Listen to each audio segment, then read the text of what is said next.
ভাই এই যে দেখতে পাচ্ছেন এখানে এমনি ইন্ডাকটিভ 100 হয়ে দিছে, বেজাল আছে ক্যাপাসিটিভ 100, বেজাল আছে এটাই।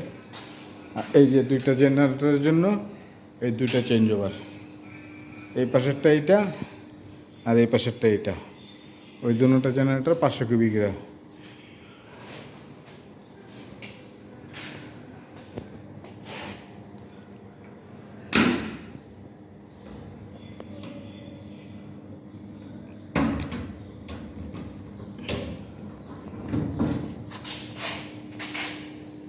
আরে এটা কি দিয়া করছে রে,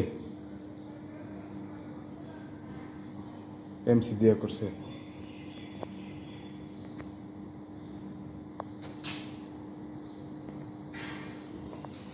এটা বাংলা করা হুন্ডাই 630 মডেলের।